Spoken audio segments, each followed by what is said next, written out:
Rahman sir आप जैसा कहते थे। और मैं चाहूँगा कि आज मॉडल का जो बाकी हिस्सा आपके सामने प्रस्तुत करने जा रहा हूँ वो भी ध्यानपूर्वक सुनिएगा। आपने कॉपी पे उतारिएगा एक एक सेंटेंस को और उसके समझने की कोशिश करिएगा। तो मेरा पूरा विश्वास है कि आपके नॉलेज का जो बढ़ोतरी होगी वो आपके पाथेय होगा। इसी उम्मीद के साथ शुरू करते हैं। Uses of model, rest of models हम लोग वुड तक प्रयोग कर चुके थे। नेक्स्ट है cell.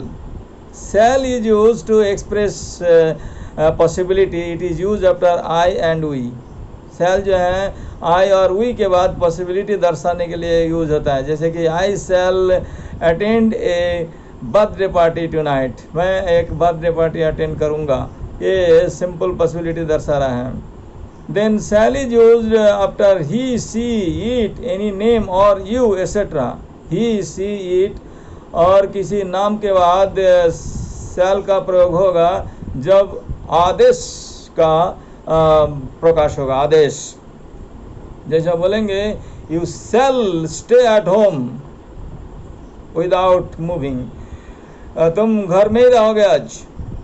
He shall do that work alone, वो अकेला ये काम करेगा, ये आदेश है। इसी तरह जब शैल का प्रयोग ही, सी, इट और किसी नाम के बाद होता है तो आदेश के लिए होता है। ठीक है ना। फिर shall is used to express simple promise. जैसे बोलेंगे if you secure 10 CGPA I shall give you a nice gift. दूर से ही दे दूंगा प्यार से कि अगर आप अच्छा मार्क लेकर अंक लेकर पास करते आपको मैं अच्छा कीमती तोहफा दूंगा। आई शैल गिव यू, ये जो ये है प्रॉमिस है, ये ध्यान रखते हुए काम करना है। ये शैल का प्रयोग हुआ। फिर should. Should is use to express advice. Should जो है एडवाइस के लिए यूज होता है। फॉर एग्जांपल जो है you should take exercises daily. आप जो है प्रतिदिन फिजिकल एक्सरसाइज करेंगे, कसरत करेंगे ना, तो यू शुड, ये एडवाइस किया गया। दूसरा है should is use to express moral and social obligation. मानवीय और सामाजिक जो दायित्व हैं ये दोनों को प्रकाश करने के लिए शुड का प्रयोग है। जैसे मानवीय के रूप में you should look after your ailing parents, आप बीमार माँ बाप को सेवा करना चाहिए आपको, ये आपका मोरल ऑब्लिगेशन है। और दूसरा है कि you should help the poor and needy, ये है सोशल ऑब्लिगेशन। आप जब बड़े हो जाएंगे किसी को मदद करने का लायक बनेंगे तो गरीब और मजलूम आदमी को मदद करने के लिए आगे हाथ बढ़ाएंगे। ये आपका मानवीय के साथ साथ सामाजिक दायित्व निर्वाहन करने का ये प्रमाण होगा। तो शुड का प्रयोग हुआ इसी तरह करेंगे। फिर should is use after the connector list. Should जो है कनेक्टर लिस्ट के बाद होता है। जैसे बोलेंगे कि if you learn properly लेस्ट you should fail. Learn properly लेस्ट you should fail, यहाँ पे ध्यान देना है कि आप अगर ठीक से नहीं पढ़ते हो तो आप फेल कर जाओगे। तो लेस्ट रहने के कारण यहाँ पे शुड का प्रयोग हुआ। ध्यान रहे कि इसी तरह सेंटेंस में कि कंडीशन रहेगा कि work hard लेस्ट you should fail, आपने प्रयत्न कोशिश अच्छा से करो नहीं तो फेल कर जाओगे। एक चेतावनी भी है और ये आपके लिए एक उदाहरण एग्जाम्पल है कैसे शुड का प्रयोग होगा लिस्ट के बाद। LEST लिस्ट, लिस्ट एक कनेक्टर है, इसके बाद शुड ही प्रयोग होगा। लेस्ट यू विल फेल ए गलत अंग्रेजी होगा। अगर बोलेंगे learn properly लेस्ट you will fail, A wrong है, कभी भी नहीं करेंगे ऐसा। ना विल लिखेंगे ना शैल लिखेंगे, इसमें शुड का ही प्रयोग होगा। क्या ध्यान रहेगा ना। इसी तरह आपको ध्यान देने काम करना होगा। ऐसा नहीं कि मटिया दिया ध्यान नहीं दिया। You should pay due attention, आपको ध्यान से ही समझना है, सीखना है। और सीखेंगे तो जानेंगे, ये तो प्राकृतिक बात है। और जानेंगे तो बुद्धिमान बनेंगे, विद्वत जन कहा जाएगा। You will be the scholar. And you will be an intellectual person. आप जहाँ भी बोलेंगे तो बोलने के क्रम में आपके चेहरा पे एक प्रसन्न मुद्रा रहेगा, आप भयभीत नहीं होंगे, आपके विश्वास जो है झलकेगा। जो लोग विश्वास के साथ देखोगे कक्षा में नहीं बोल पाते हैं, गंभीर हुए रहते हैं, मुस्कुराना भूल जाते हैं, वो अंदर से कुंठित रहते हैं, डर रहता है, उसको लगता है कि मेरा कमजोरी कहीं ना कहीं उजागर हो जाए, उसी डर से बेचारा संकुचित रहते हैं। आप लोग ऐसा नहीं रहेंगे, आपको ठीक से सीखना है और जहाँ भी खड़े हो जाना है वहीं पे आपका लाइन शुरू होना है। ऐसे कौन सा लाइन? आपके पास सीखने वाला लाइन, ठीक है ना? आपके बच्चे सीखेंगे, आपके स्टूडेंट सीखेंगे। ओके, नेक्स्ट शुड जो है हम लोग प्रयोग किया गया, देखें। एक हुआ कि एडवाइस के लिए, ठीक है ना, फिर मोरल एंड सोशल ऑब्लिगेशन के लिए, और तीसरा जो बताया वो है आपके लिस्ट के बाद। ध्यान रहेगा ना, तीनों प्रयोग का देख लेंगे। फिर आगे है मस्ट। मस्ट जो है वो कंपल्सन के लिए यूज होता है, जो काम आप करने के लिए बाध्य है वो के लिए मस्ट होता है। जैसे कि बोलेंगे you must obey the law of the country, आपको ये देश का कानून को मानना होगा, ये आप टल नहीं सकते, तो यहाँ पे मस्ट प्रयोग होगा। तो must is use to express compulsion, तो ये ध्यान रखना है। और मस्ट का दूसरा प्रयोग है must is use to express strong possibility, same वही स्ट्रॉन्ग पॉसिबिलिटी के लिए। जैसे कि किसी के बारे में बोलेंगे he must be a great scholar, वो निश्चित रूप से एक स्कॉलर होगा, ये मस्ट का प्रयोग होता है। फिर must is also use to express strong obligation, जैसे कि we all must pay the revenues the taxes to the government, हम लोग ये अपने सामाजिक दायित्व भी है, इसमें मस्ट आ जाएगा। फिर नेक्स्ट है मसेंट, मीन्स मस्ट नॉट को एक साथ में मसेंट बोलते हैं, तो mustn't is use to express prohibition. Must not को हम लोग क्या बोलेंगे? Mustn't, MUSTN', mustn't. तो mustn't is use to express prohibition और फॉरबिडिंग, माना करने के लिए हम लोग जो है मसेंट का प्रयोग करेंगे। जैसे बोलेंगे यू मसेंट प्ले विथ फायर, आप आग लेकर निश्चित रूप से नहीं खेलोगे, ये आपके लिए मनाही है। फिर दूसरा एग्जाम्पल है you mustn't play with your life, अपने जीवन जिंदगी लेकर खिलवाड़ मत किया करो, ये भी आपका एक निषेधाज्ञा है कि फॉरबिडिंग है, आपने जिंदगी लेकर नहीं खेलना है, आपको जिंदगी आगे बढ़ाना रहेगा ना, याद, जिंदगी आगे बढ़ाना है तो क्या करना है? सीखना है, बुद्धिमान बनना है और आपके नॉलेज में परिपक्वता लाना है, ठीक है ना। नेक्स्ट है need. Need is use to express requirement, आपके मन में रखना होगा कि ज़रूरत के लिए ही नीड प्रयोग होगा, एक ही यूज है नीड का। जैसे कि आई नीड योर हेल्प, मैं आपका मदद आवश्यकता समझता हूँ, आपका मदद मुझे चाहिए, आपका मदद मुझे ज़रूरत है, तो ये नीड का प्रयोग है। Need is use to express requirement, जब रिक्वायरमेंट है तो नीड लिखेंगे। जैसे कि I need a cup of tea now, मुझे एक कप चाय चाहिए, तो नीड है मेरे लिए। I need to take medicine when I am ill, जब मैं बीमार हूँ तो मुझे दवाई चाहिए, तो ये नीड होगा। फिर needn't is use to express non requirement, जहाँ पे नीड का ज़रूरत नहीं है, मैंने जब ज़रूरत नहीं है तब नीडेंट लिखेंगे। जैसे कि you needn't talk while you are learning, जब आप पढ़ रहे होते हो तो हमको बकना नहीं, बक नहीं करना चाहिए, ठीक है ना।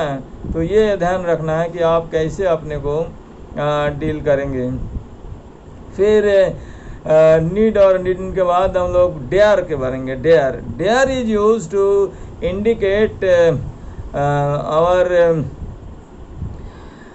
That what I say daring और करेज, डेयरिंग एक्टिविटी। जैसे कि I dare to speak boldly before any authority, किसी भी अथॉरिटी के सामने मैं बोल्डली, बलिष्ठता के साथ बोलने में सक्षम हूँ, तो ये डेयरिंग है। He dares to speak before the principal boldly, वह प्रिंसिपल के सामने बोल्डली बोलने में क्षमता रखता है, तो डेयरिंग है। तो डेयर का मीनिंग हुआ करेज। फिर डेयर नॉट, तो डेयरन बोलते हैं उसको। डेयर नेट को डेयर नॉट को डेयरेंट बोलते हैं। Daren't is use to express lack of courage. जब करेज नहीं है तो डेयरेंट प्रयोग करेंगे। जैसे कि ही डेयरेंट चैलेंज माई अथॉरिटी, वो मेरे अथॉरिटी को चैलेंज करने में सक्षम नहीं है, हिम्मत नहीं रख सकता, मेरे सामने मुंह नहीं खोलेगा वो, तो ये है डेयरेंट। तो किसी का हिम्मत का कमी होने का विषय को डेयरेंट प्रयोग होता है, ठीक है नहीं। फिर आगे हम लोग और देखेंगे, जैसे कि हम लोग देखेंगे ought. Ought is use to express moral and social obligation. नैतिक और मानवीय जो कर्तव्य है उसको दर्शाने के लिए हम लोग प्रयोग करते हैं ought, O U G H T, ought to. तो ऑट के साथ हमेशा टू लगा रहेगा, ध्यान रहे।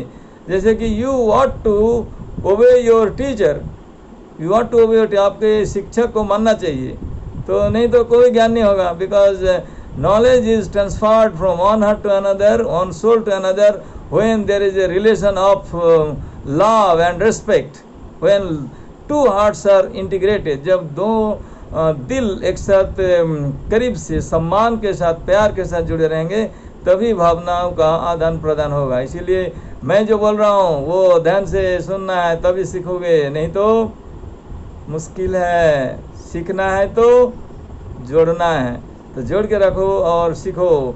तो ये है what ought to. You ought to obey your parents, आपने अपने पिता माता को मान्यता रखेंगे, मानेंगे, उसके बात सुनेंगे, तो ये आपका ऑट टू हुआ। फिर social obligation, every rich ought to help the poor, हर कोई धनी आदमी को गरीब को मदद करना चाहिए, ये उनका सामाजिक दायित्व है। फिर ought not to, attend to, तो attend is used when no obligation is there। जैसे कि you attend disturb, you attend teach any inferior or any weak creature, किसी भी कमजोर को नहीं करना चाहिए attend, you attend teach any inferior creature, ठीक है ना। तो इसी तरह हम लोग ought और attend का प्रयोग देखेंगे। नेक्स्ट है use to. Use to is use to express past habit. जैसे कि वुड का प्रयोग होता है, इसी तरह यूज टू का भी प्रयोग होता है।